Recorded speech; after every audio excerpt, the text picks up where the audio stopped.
Hello everyone, welcome back to Restart UPSC Journey. I hope you all are doing well. As we all know, we have only around 50 days for prelims 2025 और PYQ की importance एक UPSC aspirant से अच्छे से जानता है, right? तो आज मैं बेस्ट PYQ की बुक दिखाने वाली हूँ क्योंकि plusparmesh.in is the best publication. तो लेट्स गेट स्टार्ट. देखो यार, PYQ is the best thing to practice more and more क्योंकि हमारे पास यूपीएससी प्रीलिम्स के लिए स्पेशली कोई सिलेबस नहीं होता है. तो PYQ के थ्रू ही हम पता कर पाते हैं कि क्या पढ़ना है और क्या हमें नहीं पढ़ना, कौन से टॉपिक ज़्यादा इंपॉर्टेंट है, कौन से टॉपिक कम इंपॉर्टेंट है जिन्हें हम स्किप भी कर सकते हैं. लेकिन मार्केट में बहुत सारी PYQ की बुक्स अवेलेबल है, तो आज मैं बताऊंगी कि कौन सी बुक आपको खरीदनी है. देखो, this book is written by Jagriti Awasthi ma'am. इसमें आपको 30 ईयर्स के PYQs मिल जाएंगे. बहुत ही बेस्ट बुक है. यू कैन सी, तो आप इसका इंडेक्स देख सकते हैं. मैं इसके इंडेक्स से आपको दिखाना शुरू करती हूँ. इंडेक्स में एक एक सब्जेक्ट को सेग्रीगेट किया हुआ है, डिवाइड किया हुआ है ताकि आप कंफ्यूज ना हो और एक एक सब्जेक्ट कंप्लीट करने के बाद आप उसके PYQs लगा पाओ. CSET भी इसी में इंक्लूड है. CSET के सॉल्व पेपर्स आपको इसी में मिल जाएंगे. मैं पीछे दिखाऊंगी किस तरीके से CSET के क्वेश्चन दिए हुए हैं. बुक स्टार्ट होने से पहले आपको UPSC सिविल सर्विसेज एग्जामिनेशन के बारे में भी बताया गया है. कुछ बच्चों को शुरू में क्योंकि नहीं पता होता है कि एग्ज़ाम क्या है एक्चुअली में.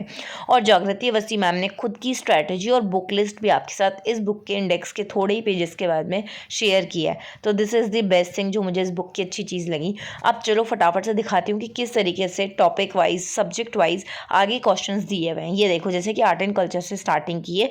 यहाँ कुछ क्वेश्चंस हैं ताकि आप अपने आप को एनालाइज करने के लिए पहले क्वेश्चंस करें और फिर अगर आपको नहीं आता है तो आप पीछे जाकर इसके आंसर्स और एक्सप्लेनेशन भी देख सकते हैं. बहुत डिटेल में एक्सप्लेनेशन दिया हुआ है ताकि आपको उसका कॉन्टेक्स्ट भी समझ आएगा कि क्वेश्चन क्या चाह रहा है आपसे, कौन से टॉपिक से क्वेश्चन पूछा जा रहा है. ये सारी चीज़ें आपको समझ आ जाएगी, राइट?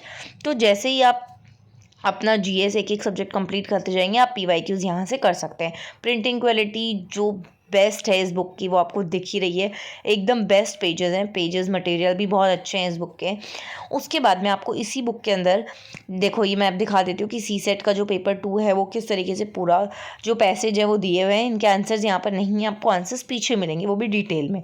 वहीं पे मैथ्स भी आपको क्वेश्चंस मिलेंगे, लेकिन क्वेश्चंस का जो एक्सप्लेनेशन है वो उनके नीचे नहीं बल्कि पीछे मिलेगा ताकि आप अगर खुद से सॉल्व करना चाहें, अपने आप को एनालाइज करना चाहें तो आप वो भी कर सकते हैं. अच्छी चीज़ है ना ये भी, ताकि आपको इधर उधर ना जाना पड़े, गूगल ना करना पड़े. यहीं पे सारे आंसर्स आपको मिल जाएंगे. अब मैं दिखाती हूँ कि जो PYQ हैं मेंस के अनसॉल्व PYQ, वो भी देखो लाइन वाइज, ईयर वाइज दिए हुए हैं. GS 1 2 3 4 करके पहले GS 1 के सारे क्वेश्चन है ईयर वाइज, देन GS 2 3 4 ऐसे करके सारे GS के दिए हुए हैं आपको इसमें. तो इससे बेस्ट कुछ नहीं होगा यार.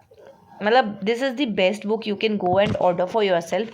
मैंने भी ये अमेज़ॉन से परचेज़ की है, तो आप भी अमेज़ॉन से जाके इस बुक को परचेज़ कर सकते हैं. लिंक आपको कमेंट बॉक्स में और डिस्क्रिप्शन में मिल जाएगा. So hurry up guys, go and order this book.